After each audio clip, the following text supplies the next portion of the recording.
bit there. Little sheet of it right there.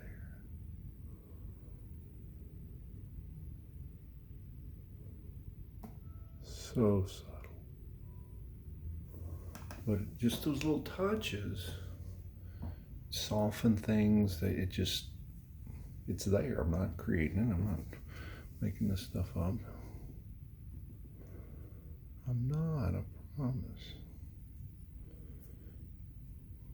Let's see here.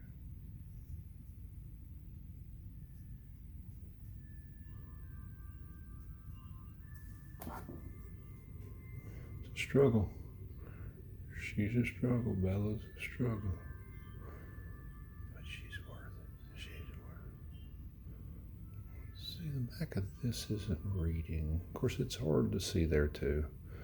It wouldn't make or break it, I don't guess, but see some of this reflected light. There's some light gray things going on there. And this is how I do it. I get a little bit of that paint and just touch it down there. Just touch it down there. It's not everywhere. It's not everywhere.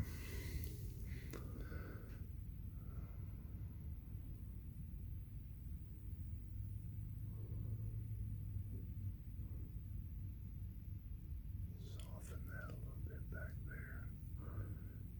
Because it's softer.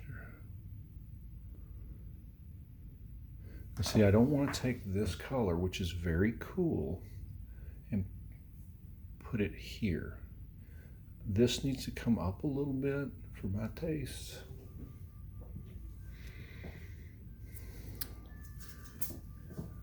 Not a big deal, but see above that white, above that, even above here, right? Even above that. There's a little bitty spot of highlight right there. See that? And then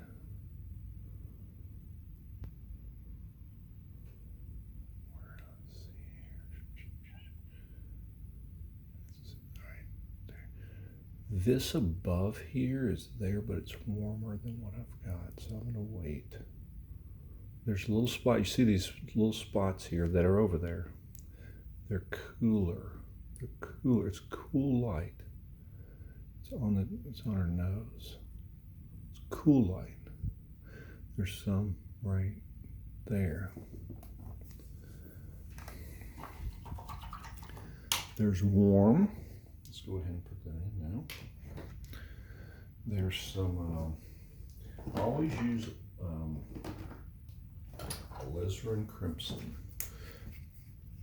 I've got this big tube. I've had it for 1,000 years, and I've used hardly any. Most artists use it for skin tones. I just have learned to do yellow, red, and blue. The thing that is good about alizarin crimson, it's an extremely beautiful color, but it's very transparent, and it does not have the tinting strength that you see in a red. So I love to put it in an eye. Now you may not be able to see that at all, but it adds a warmth. It adds a warmth that you can't get to me anywhere else. Now this is a tough one right here. I usually use the butt of my brush, but this one is so tiny that I don't think I'm going to. I normally like to put this on really thick, but it's such a small spot. Such a small spot. It's probably about as good as I was going to get it. Well, I've got this little brush. Might as well. This right here is sharp. This right here is sharp. And it caked up, and I like that, because I know it'll stay like that. This right here is pretty pretty dead burn white. And I need to probably bring her fur down a little bit if I want to match it perfect. And I do.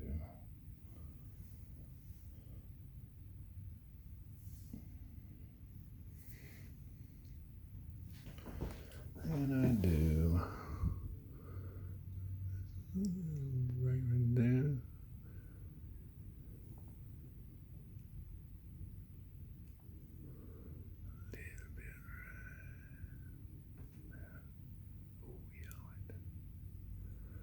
Make her face pop. If it's too much, I'll knock it back. Right now it's reading a little too much. Probably will knock it back here a little bit.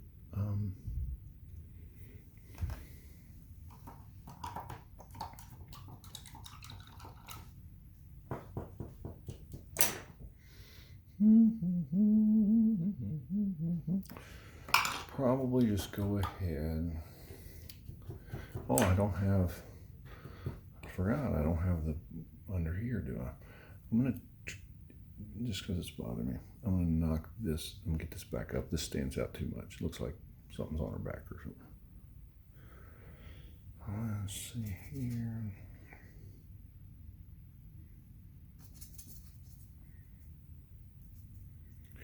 How do we tackle it? Bravely. We tackle it bravely.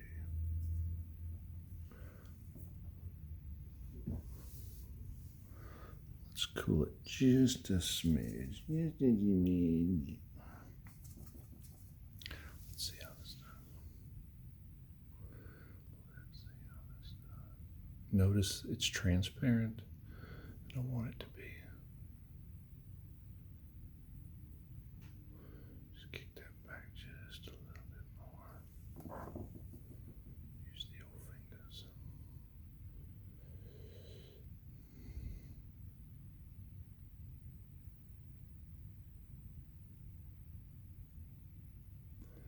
Like that better?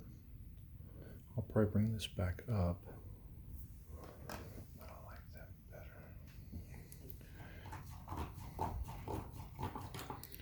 We're going to paint underneath her face.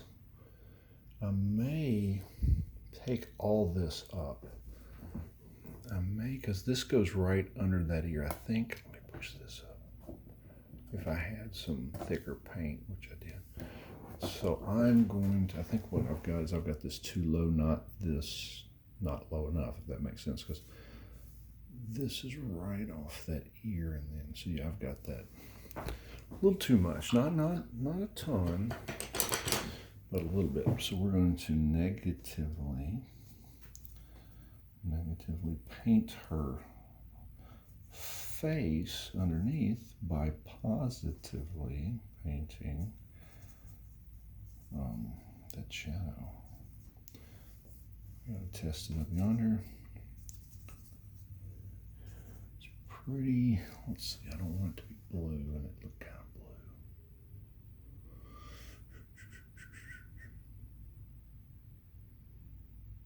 blue. I'm looking at the picture. Good. Yes.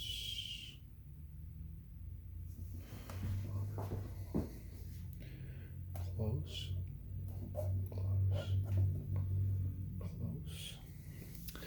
Maybe a little too much.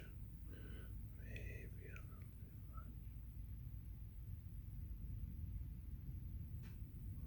So this is one of those shapes that's really important.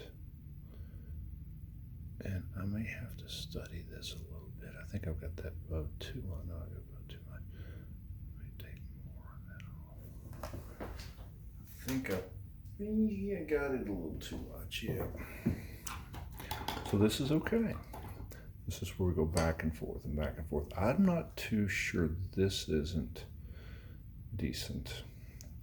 This I need to bring down. Now, would a guy be smart to wait till it dries? Yes, he would. Yes, he would, but I'm not too smart. Let me see, you can't see that. So let me do it this way so you can see it. I wish I could turn the picture upside down, but I can't. I'm just going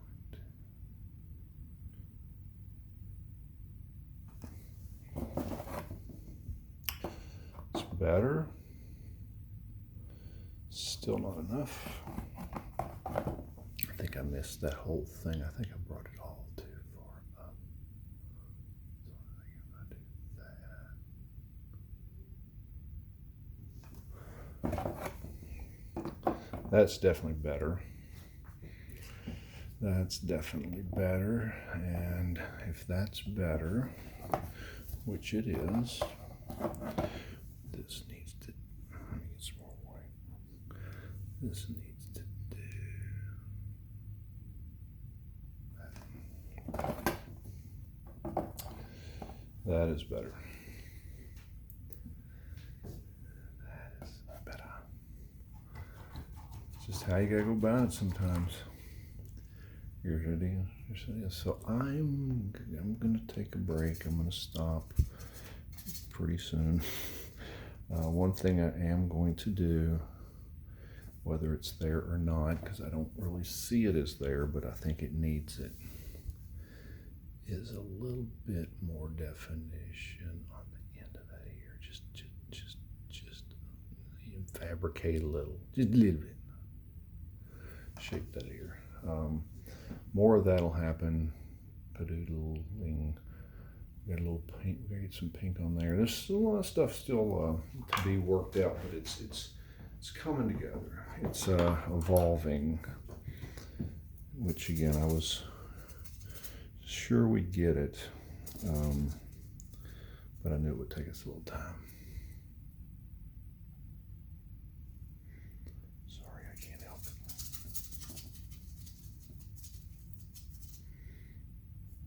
Too light, maybe.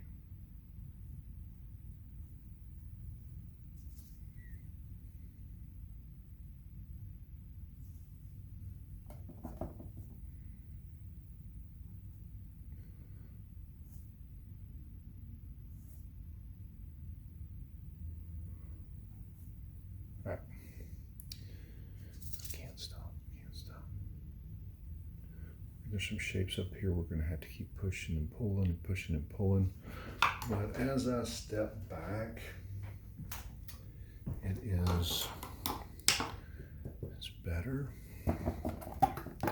Every time you come up to work on it and you get ready to walk away and you go, well, it's better, that's good, right? That's a good thing. And we said we were going to take this down further, right? Yes, we were. Yes, we were. I have to think upside down here. That's more about softening that than making it bigger. I want to soften it a little bit. We still got to change that along with a bunch of other stuff. Squirt my palette, put the top back on. Until next time.